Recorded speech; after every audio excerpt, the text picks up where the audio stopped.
Hemos hablado estos días de cómo puede ser definida la comunicación política en la actualidad y también quiénes son las personas que están involucradas en la comunicación política. Vamos a discutir sobre esto. Ante todo, lo más importante es tener en claro que siempre ha existido comunicación política a lo largo de la humanidad.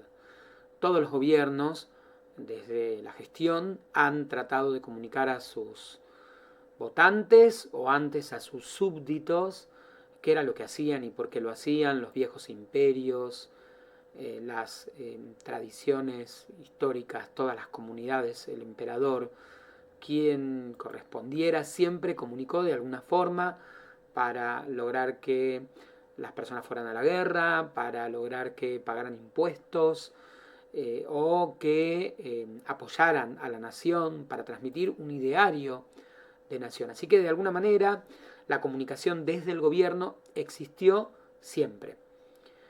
Durante mucho tiempo esta comunicación fue mayormente oral, verbal, pero también a través de piezas gráficas, cuadros, monumentos, estatuas, construcciones. El antiguo Egipto es un gran ejemplo. O comunicación que ocurría en pequeños espacios públicos, por ejemplo, en las plazas de los pueblos, en el lugar central, y muchos líderes comunitarios podían estar en contacto de manera directa en el lugar céntrico frente al lugar de la administración, con los vecinos, con las comunidades. Así que esto ha existido siempre y iremos pensándolo, evidentemente, en algunos casos en formatos más dialógicos, como podríamos pensar en el administrador de una ciudad o de una pequeña aldea que tiene contacto con sus vecinos, y quizás de otra manera totalmente diferente con emperadores o reyes, por también la diferencia entre la cercanía. Así que la idea, acá hay una idea que vamos a seguir trabajando, que es la idea del espacio público, ese lugar en el que ocurren hechos de comunicación política desde la Grecia antigua, o algunas comunidades en América Latina, pueblos aborígenes, indígenas, y de hecho ese espacio público en algunos casos estuvo reservado para ciertos sectores, como por ejemplo los sacerdotes o ciertas élites que sí podían acceder a lugares en los que sí había comunicación política. Así que, por supuesto, hay diferencias. En algunas sociedades esto ha sido más lineal, liderazgos más lineales, en otros casos espacios o formas mucho más participativas, pero en líneas generales podríamos hablar de eh, paradigmas que son similares a pesar de los pasos de los milenios. ¿Dónde estamos o de qué hablamos cuando hablamos de democracias? En las democracias la comunicación es central, y que el ciudadano tenga acceso a la información es central, porque con eso, con esa información disponible, las personas toman decisiones, votan, cumplen leyes.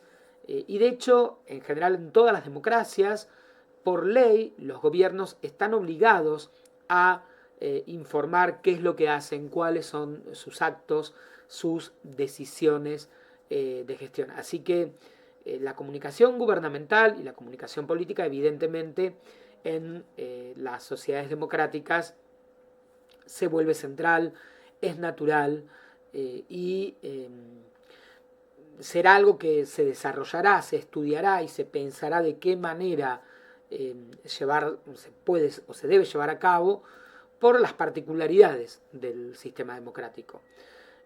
Evidentemente hay múltiples actores interesados e involucrados en la comunicación política. Por supuesto, el gobierno, por supuesto quienes llevan adelante la gestión, quienes van o quienes están tomando las decisiones cotidianas, pero también la oposición, todos esos otros partidos que en un sistema democrático quieren acercar propuestas a la ciudadanía, tomar partido sobre lo que hace el gobierno, con la intención de en un futuro llegar a ese lugar. Así que dos ideas básicas en comunicación política: oficialismo y oposición. Quienes gobiernan comunican con la intención de quedarse, mantenerse en el poder, lograr el apoyo de la sociedad, y por el otro lado la oposición, que también intentan llegar a ese sector. En toda situación comunicativa tengo emisores, tengo receptores. La pregunta entonces es, ¿quiénes son los receptores?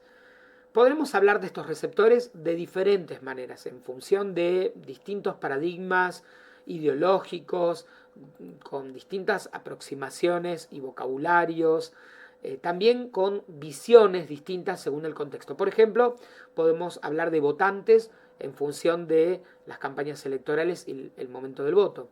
Pero también podemos hablar de vecinos, comunidad, ciudadanos, o utilizar el término pueblo. Todos estos términos implican distintas maneras de ser, de considerar al otro, a ese receptor en la comunicación, distintas maneras de verlo, evidentemente lo vamos a tratar de diferentes maneras. En algunas visiones esas formas son, ese receptor es visto como más participativo, como un sujeto político mucho más activo, involucrado, o en otras visiones como más distante, menos comprometido, casi en roles secundarios. La selección del término también marca esto. Así que, en definitiva, partidos políticos, gobiernos, oposición, todos estarán tratando de comunicarse con este ciudadano, vecino, comunidad, habitantes, el término que tengamos ganas para hablar, para referirnos. Y teniendo en cuenta que la sociedad no gobierna ni delibera sino a través de sus representantes, esto es central. Los políticos, en definitiva, se comunican con aquellos a los que representan en el sistema democrático. Y acá tenemos una primera idea.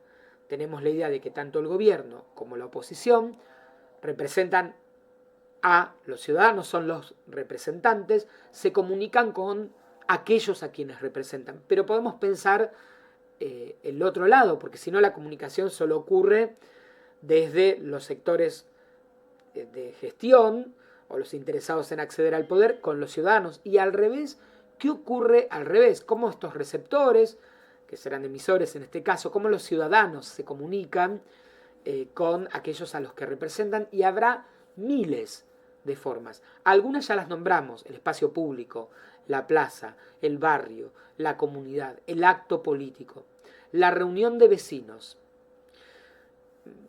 asambleas, encuentros. Hay miles de formas en campaña política o en gestión que permiten o que han permitido a lo largo de la historia que los representados se comuniquen con sus representantes. Algunos son espacios físicos de carne y hueso, y otros son espacios virtuales que están surgiendo en las últimas décadas a partir del crecimiento de Internet, fines del siglo XX, principios del siglo XXI.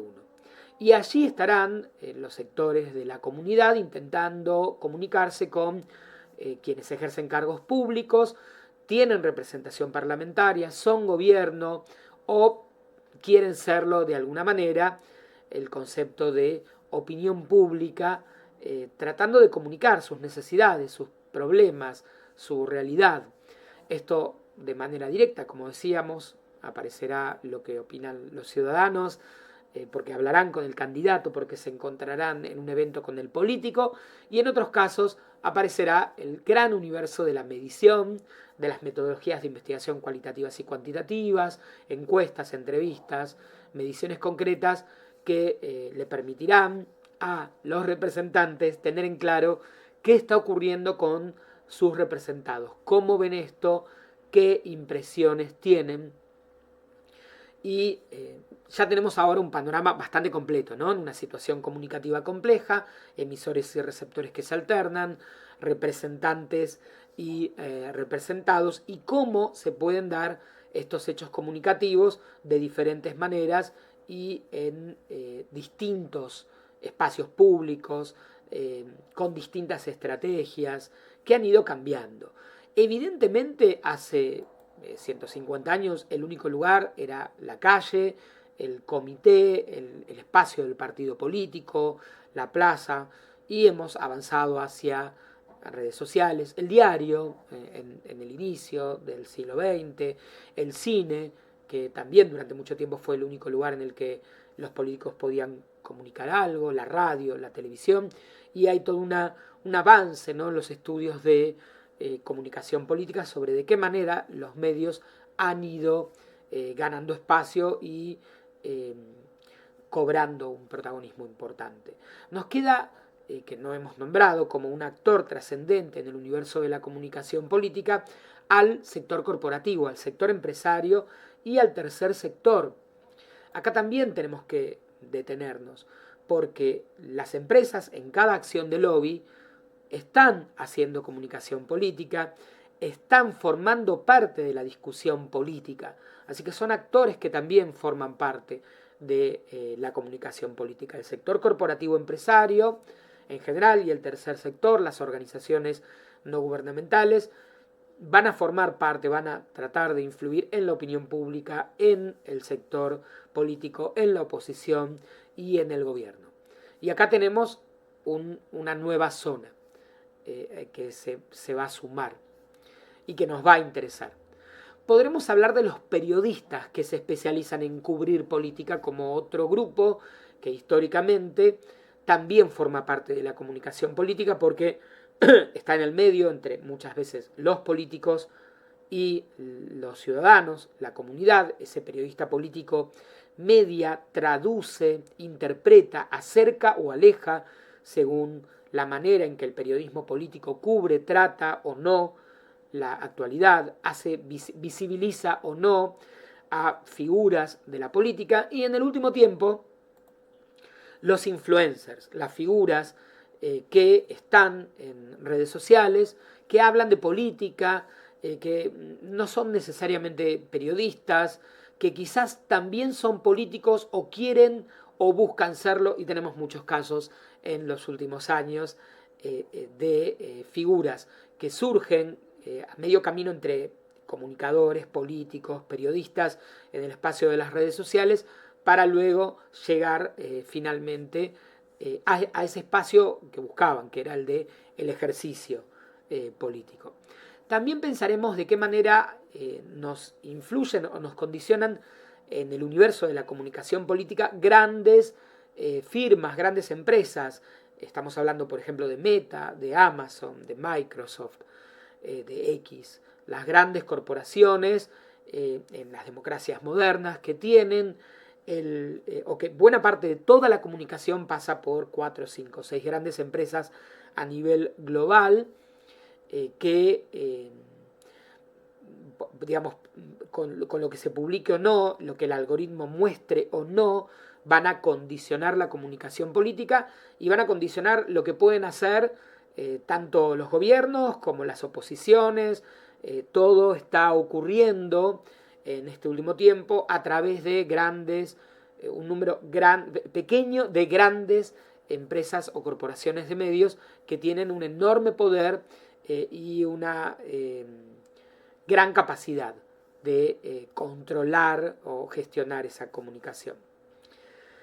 Hay sociedades en las que no hay democracia, no hay partidos políticos, no hay alternancia, no hay oposición y no hay oficialismo. Dictaduras, también hay comunicación política ahí y probablemente una comunicación en la que se apliquen todavía muchas más técnicas de propaganda que en las de la democracia, aunque en la democracia también se aplican técnicas de propaganda tradicionales. Es interesante pensar entonces que la comunicación política está presente en absolutamente cualquier sistema. En los sistemas democráticos de una manera y con unas necesidades, con más debate, con más espacio para la discusión, y en otros, por supuesto, no existirá el debate, pero sí habrá comunicación y será importante, evidentemente, quién controla el discurso o quién tiene más capacidad de dominar o de monopolizar el discurso público, el espacio público.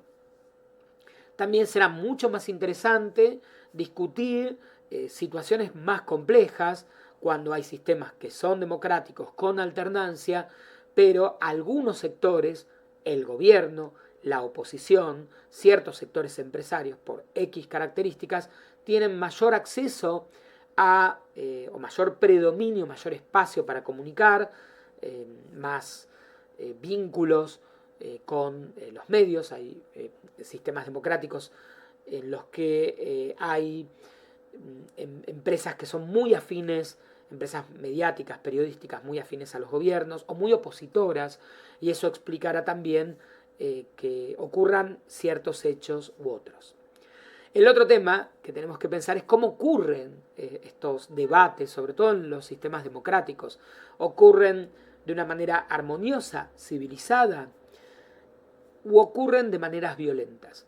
Lo que tenemos identificado es que en los últimos 20 años hay un crecimiento de una manera, de formas de comunicación cada vez más violentas, de comunicación pública, sobre todo en redes sociales, en el marco del anonimato, cada vez más exacerbadas, en las que la construcción del adversario se transforma hacia una comunicación de enemigo, lo hablaremos luego.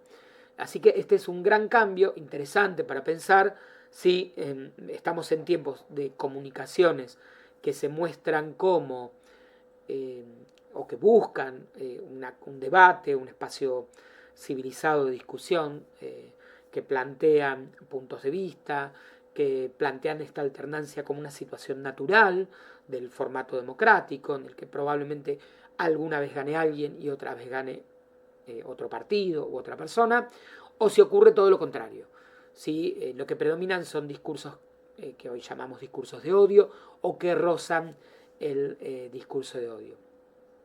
Así que aquí tendremos otro de los temas sobre los que trabajaremos paulatinamente en la cursada.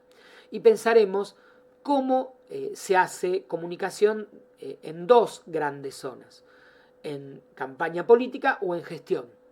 En gestión pública, cuando el gobierno es gobierno y está gestionando, ¿cómo comunica? ¿Lo está haciendo bien? ¿Lo está haciendo de manera incorrecta? ¿Qué particularidades tiene la comunicación de gestión? ¿Y qué particularidades tiene la comunicación de campaña cuando yo quiero llegar al gobierno? ¿Qué puede ocurrir? Es muy interesante porque a veces grandes partidos políticos que hacen excelentes comunicaciones de campaña, que ganan elecciones, luego tienen problemas en la comunicación de gobierno, porque hay diferencias, y viceversa. Es uno de los grandes temas en comunicación. Las particularidades de ambos tipos de comunicación, los puntos en común, las diferencias y qué puede ocurrir ahí.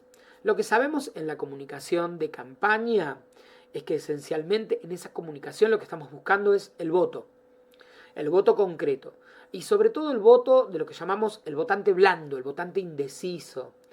En la comunicación gubernamental el objetivo es otro, y hay diferencias, y deberemos pensar en esas particularidades. Prestemos atención ahora a la discusión sobre el poder. Empecemos a pensar quién tiene el poder y quién ejerce y quién controla el poder. Esto ha cambiado mucho a lo largo de la historia de la humanidad. Durante mucho tiempo se pensó que quien gobernaba lo hacía por decisión divina. Los reyes en la antigua Europa, coronados por el Papa.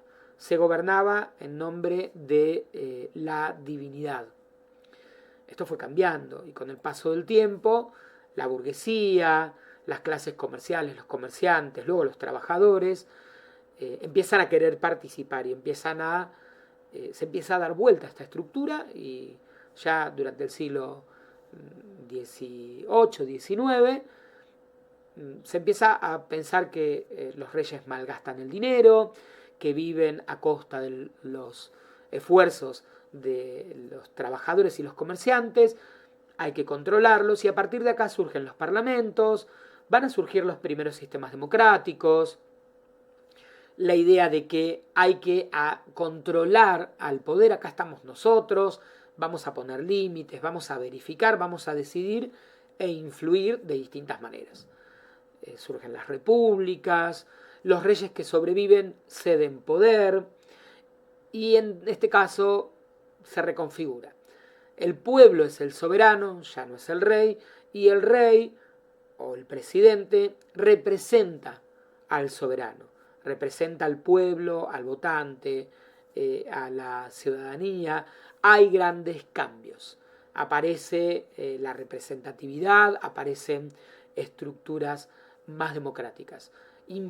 Comienza a importar la opinión pública, cómo la sociedad ve lo que está ocurriendo, y los sectores de poder empiezan a identificar que la opinión de ciertos sectores económicos, sociales, los trabajadores luego, su opinión es importante, y lo que hagamos puede traer consecuencias. Por ejemplo, revoluciones, como ocurre en el siglo XIX y en el siglo XX. La burguesía primero, la clase obrera después, van a decir podemos controlar. Y también van a decir podemos llegar al poder, podemos los trabajadores, los obreros, sectores postergados que hasta acá no tenían representación política, ciertos sectores de las clases medias, podemos, además de votar y elegir, podemos ejercer el poder, podemos estar en una Cámara de Diputados, podemos entrar al Parlamento, podemos ser candidatos a la presidencia de la nación. ¿Quién tiene el poder? ¿Cómo se gestiona el poder y cómo se controla el poder? Aquí nos vamos a encontrar con otro de los grandes temas al hablar en general de política, y también para pensar la comunicación política, que es quiénes pelean y cómo controlan el poder. Los sectores empresariales, culturales, religiosos, los sectores políticos, comunitarios, los trabajadores, las clases altas, bajas. Todo esto habrá que ir discutiéndolo e ir pensándolo a partir de los cambios que han ocurrido a lo largo del siglo XX. Por lo pronto, desde el siglo XX sabemos que los sectores más débiles de las comunidades pasan a tener importancia, a estar presente y en algún punto a ser resguardados porque tienen gran poder de tomar decisiones y de hacer transformaciones, en algunos casos de manera pacífica y en algunos casos de maneras no pacíficas, que es lo que muchas veces también preocupa a las comunidades, a los sectores de poder, a los gobiernos.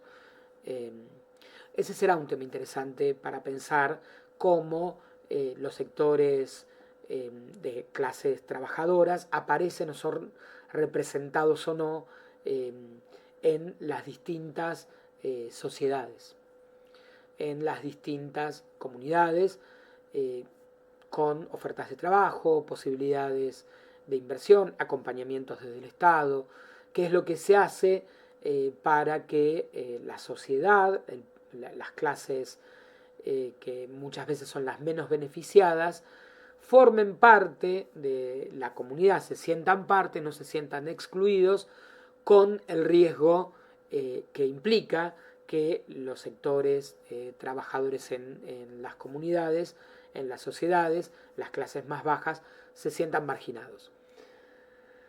Otro de los temas que será trascendental para pensar es de qué manera los gobiernos facilitan y demuestran que facilitan el acceso de los ciudadanos a cierta calidad de vida.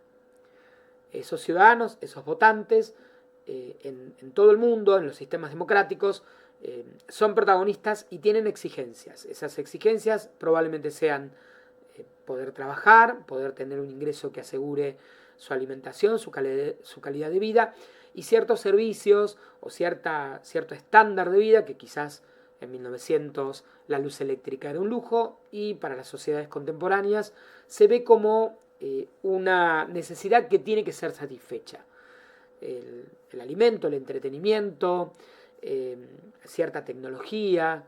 Así que también esto deberemos pensarlo. Estas necesidades que tienen las sociedades, que los estados, los gobiernos, garantizarán o no de diferentes maneras para que justamente los ciudadanos puedan volver a votar al candidato porque sienten que cumple ¿no? con sus promesas. Otro de los temas que estaremos pensando es la ruptura de la promesa electoral, algo que es un clásico a lo largo de la historia de la política, ¿no?